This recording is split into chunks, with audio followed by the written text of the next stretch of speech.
Bismillahirrahmanirrahim, hermanos y hermanas en el Islam. Quiero darle la bienvenida nuevamente a la serie Sharia, la Islámica y sus asuntos. En la pasada edición estuvimos hablando del sistema criminal del Islam. Estuvimos hablando del asesinato, su castigo. Estuvimos hablando sobre el robo, el castigo que conlleva según la Sharia y el adulterio y la fornicación. Hoy queremos abundar un poco en otro tema bien sensitivo para los países de Occidente y es el tema del homosexualismo. Y como habíamos mencionado antes en la lectura de adulterio y la fornicación, el homosexualismo también es considerado en los países de Occidente como algo normal. Y no solamente normal, también es considerado como algo natural.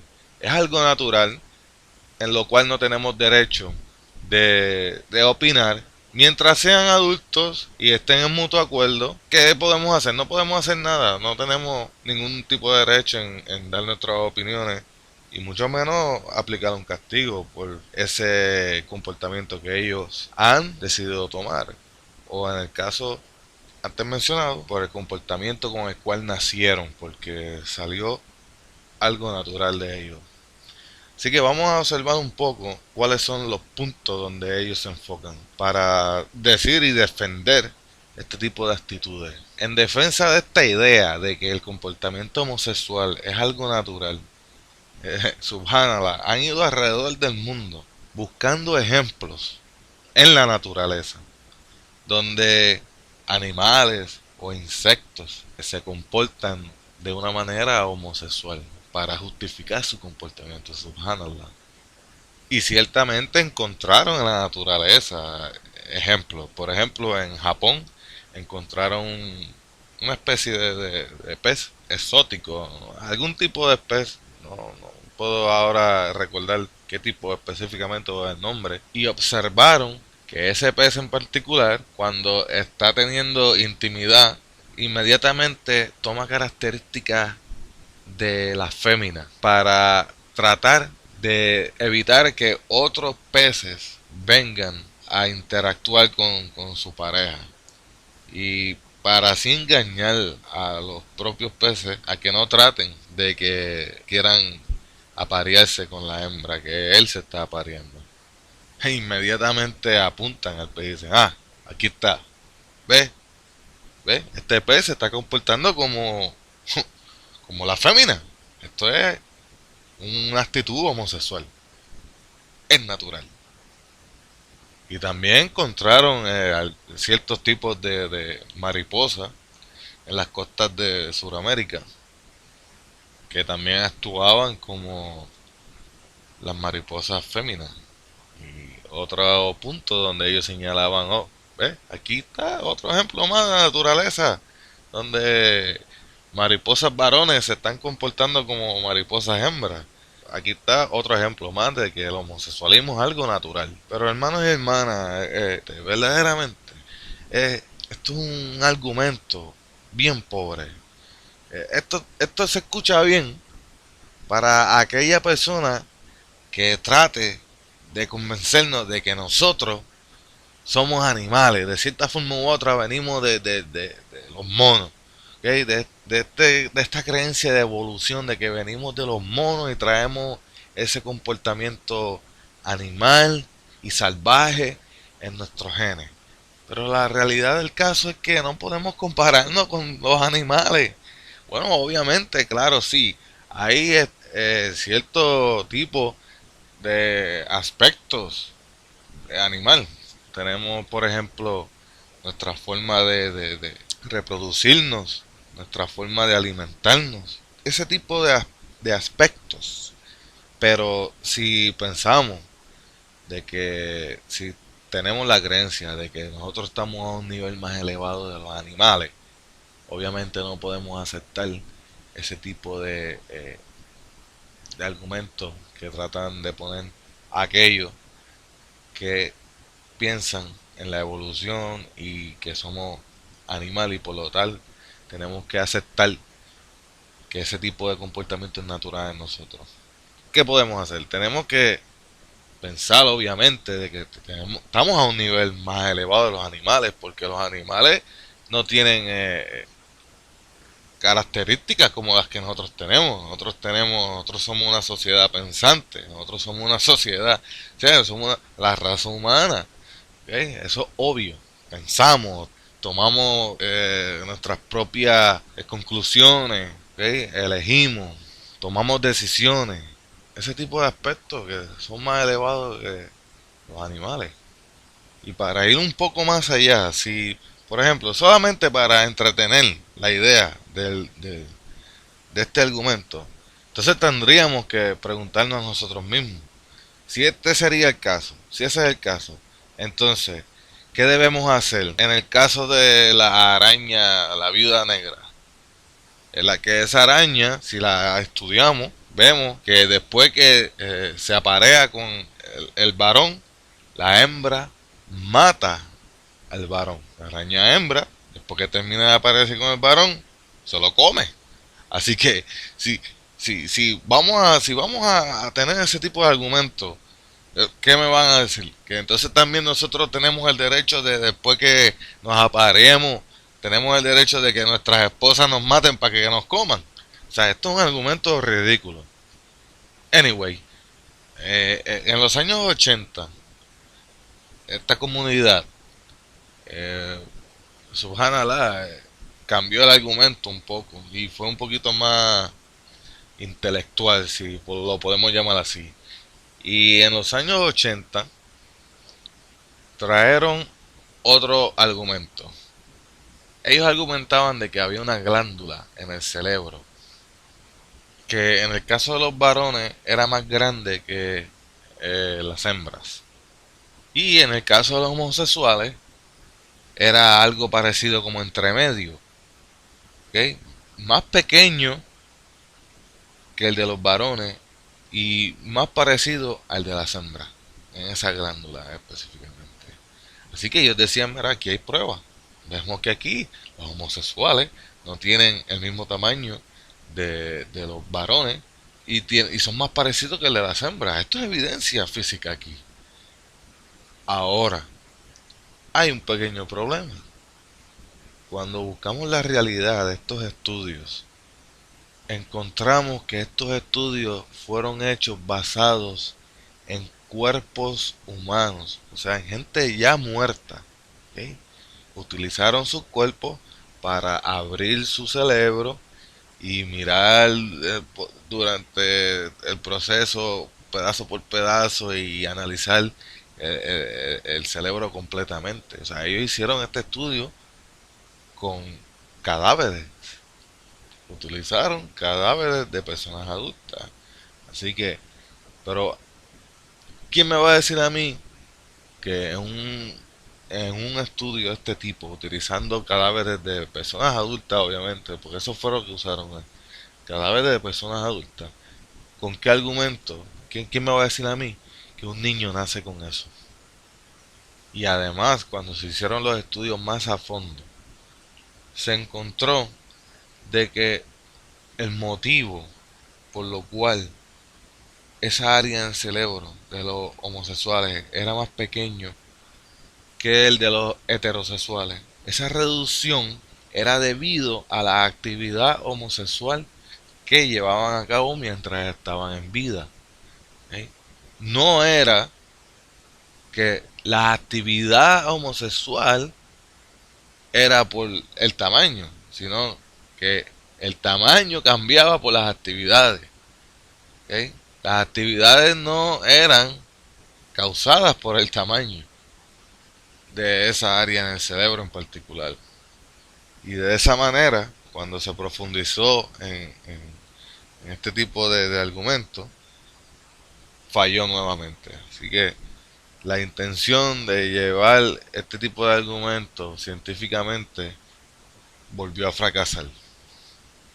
Y ya al haber fracasado anteriormente, con tratar de comparar con elementos de la naturaleza como animales, insectos, etcétera, y tratar de buscar otro argumento diciendo que era una glándula en el cerebro físico al fracasar también ese argumento, de cualquier manera en los 90, ¿ok?, trajeron otro nuevo argumento, ¿ok?, otro nuevo intento de justificar científicamente este comportamiento homosexual, ¿ok?, y argumentaban de que era algo biológico que se cargaba en los genes.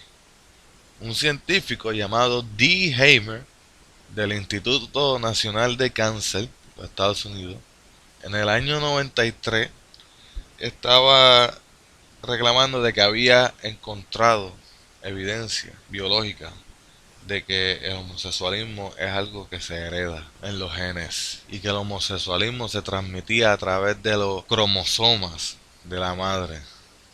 Y su argumento fue publicado en las revistas y en los periódicos en primera plana a nivel mundial.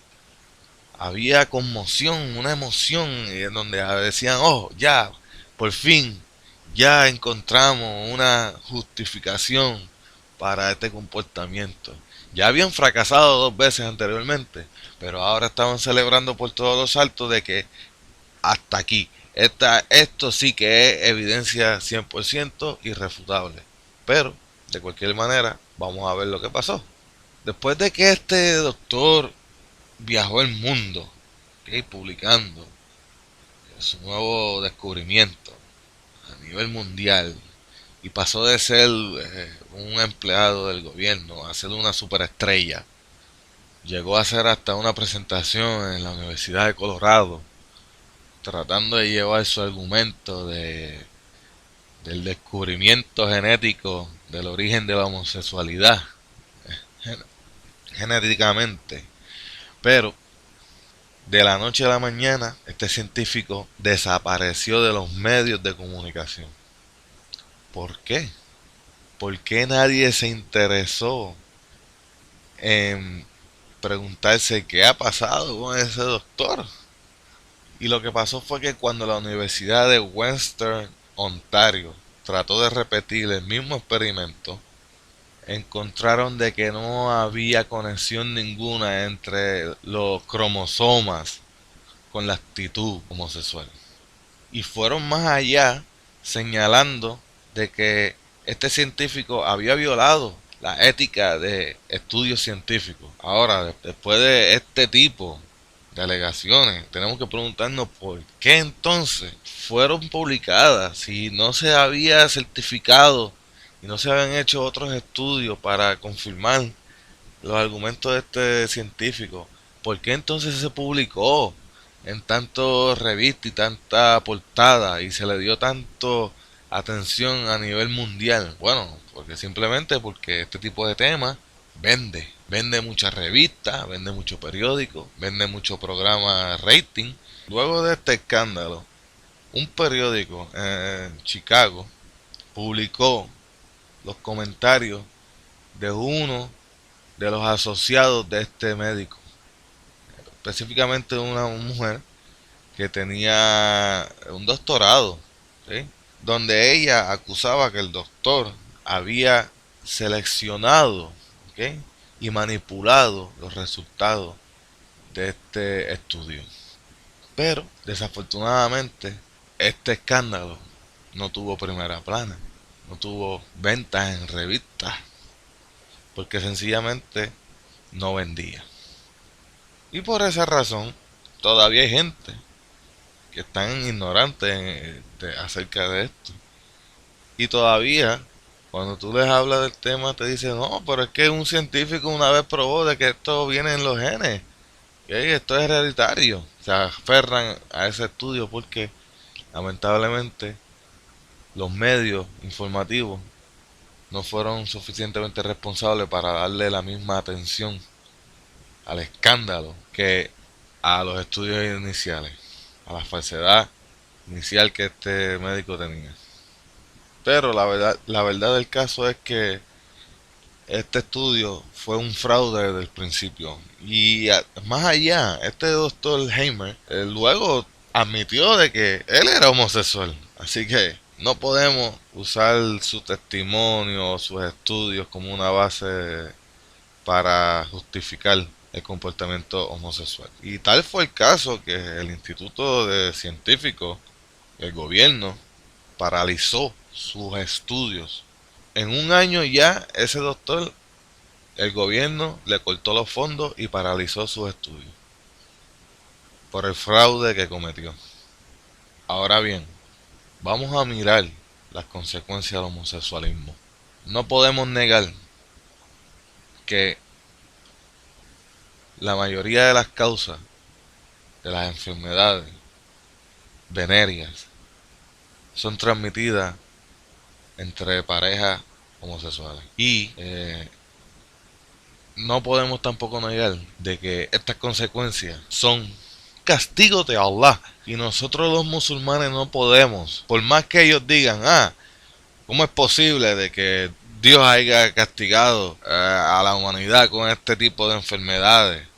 No, los musulmanes no podemos sentirnos avergonzados de decir sí, esto es un castigo de Allah. Y el profeta sallallahu alaihi wasallam advirtió que cuando en la sociedad se promocionara este tipo de actitud, de homosexualismo, de fornicación, de adulterio, iban a surgir enfermedades que nuestros antepasados no conocieron.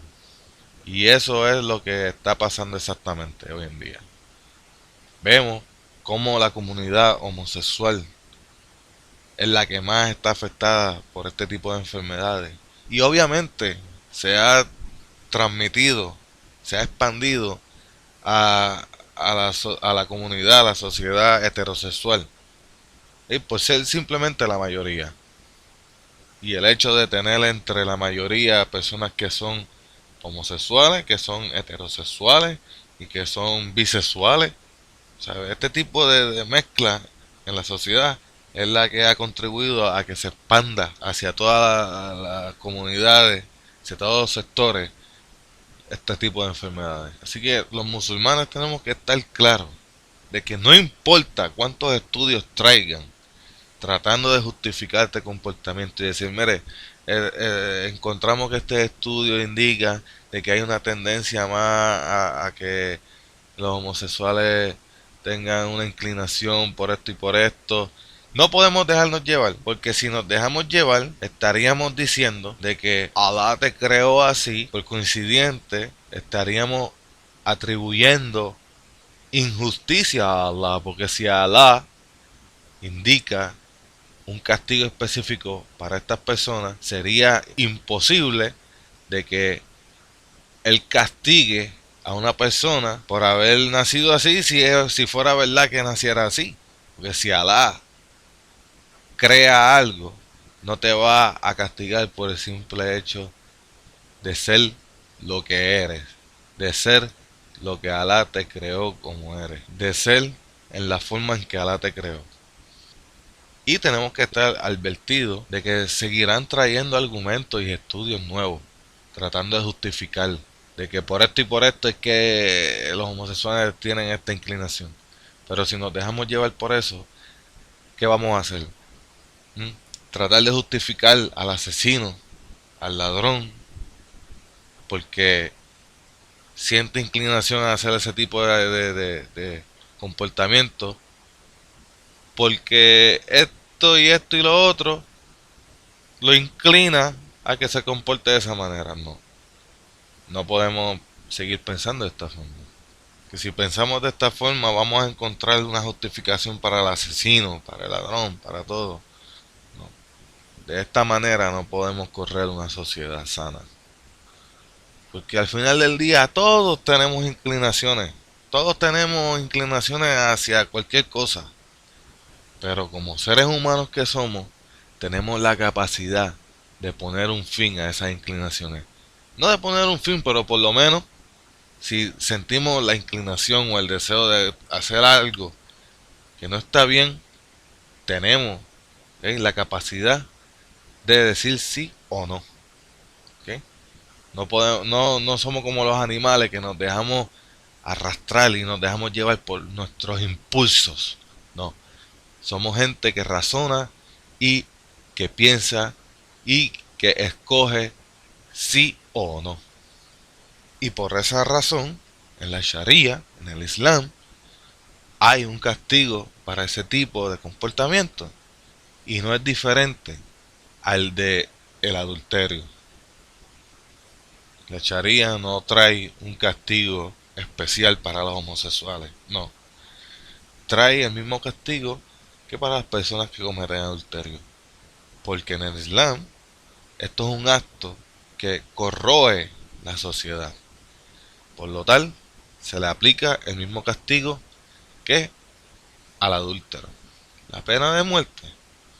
Y de la misma forma, este tipo de casos se tiene que probar de la misma forma que un adulterio. Los 4 testigos y la evidencia 100% irrefutable. ¿Ok? Así que es bien importante este punto. Es mandatorio que la evidencia sea sólida de la misma forma que el adulterio. 4 testigos que hayan visto el acto, ¿okay? Que hayan visto ese acto de sexualidad entre estas personas con otra persona del mismo sexo. Obviamente, igual que en el caso de adulterio, es prácticamente imposible, a menos de que esta persona sea, no sé, un demente, un lunático, que practique este tipo de actividades al aire libre, donde todo el mundo lo pueda ver. ¿Ok? Así que yo dudo mucho que ese sea el caso, pero quién sabe, el mundo está cambiando rápidamente y se están viendo cosas muy extrañas, se están viendo cosas muy locas en este mundo. Y bueno, así vemos que aunque el castigo sí es severo, pero requiere también, por la severidad del caso, del castigo, requiere también evidencia sólida. ¿Okay? Y nuevamente, ¿okay? 4 testigos que te vean a ti haciendo este tipo de actividades, tiene que ser algo bien extraño. Nuevamente, a menos de que no lo hagas en público. Y es por esta razón que el castigo es severo. Porque nosotros, o la ley islámica, no vamos a ir detrás de ti mirándote y decir, tú pareces, o tú me pareces, o tu comportamiento así por encima afeminado, tú eres homosexual, ya, vamos a darte la pena de muerte. No, porque hay personas de que son un poquito más afeminados que otros. Hay hombres que son un poco más afeminados que otros, ¿ok? Y eso no significa que sean homosexuales, ¿ok? Ahora bien, el Islam no solamente castiga, sino también quiere prevenir. Y encontramos que el sistema islámico tiene ciertos métodos para prevenir. Y el profeta Sallallahu Alaihi Wasallam nos dio una serie de consejos para evitar este tipo de comportamiento. Y el primer consejo que encontramos es que el profeta Sallallahu Alaihi Wasallam nos aconsejó que a la edad de 7 años se le debe estar ya empezando a enseñar la oración y los comportamientos islámicos. Y a la edad de 10 ya se le tiene que imponer este tipo de práctica de la oración, el salat, el ayuno, la ética islámica, todo este tipo de prácticas en el sistema islámico. También nos informó que deberían ser a esa edad, a la edad de 10 años, ya deberían ser separados de la cama. Si tenemos hijos, ¿okay? No importa, ¿okay? Qué tipo de sexo sean, varón o hembra, tienen que estar separados de la cama. Y mucha gente piensa que esto tiene que ver con el varón y la hembra que duermen en la misma cama o en la misma habitación. No, no, no. Aquí no hay distinción de sexo. Aquí no importa que sean 2 hembras o 2 varones, tienen que separarse. A la edad de 10 años ya tienen que ir buscando su propio cuarto, su propia habitación. Porque como todos sabemos, los niños son curiosos y les gusta experimentar. Y no queremos que de ninguna forma encuentren placer en este tipo de experimentos que los niños naturalmente, por la curiosidad, son inclinados a hacer este tipo de experimentos. Y luego van a la escuela o van a jugar al parque o tienen este grupo de amiguitos que promueven aún más este tipo de comportamiento. Además de eso, también el Islam promueve que se le instruya un comportamiento sólido, ¿okay?, firme al niño o a la niña, de que la niña tiene que comportarse como niña, ¿okay?, el varón como varón. Las niñas no visten como niños, los varones no visten como niñas. Y la separación y la distinción entre varón y hembra desde temprana edad se le va implantando a los niños. Y el profeta sallallahu alaihi wasallam maldijo a aquella mujer que vista como hombre y a aquel hombre que vista como mujer. Así que esto es algo bien importante en nuestro sistema islámico. Y todo esto es simplemente para proteger la sociedad, para proteger la familia, porque la familia es lo más sólido que hay en una sociedad. Si tenemos división en la familia, la sociedad completa sufre las consecuencias. Hasta aquí, hermanos y hermanas, nuestra posición acerca del homosexualismo y cómo la Sharia atiende este tipo de asuntos. Hasta la próxima. Assalamu alaikum wa rahmatullahi wa barakatuh.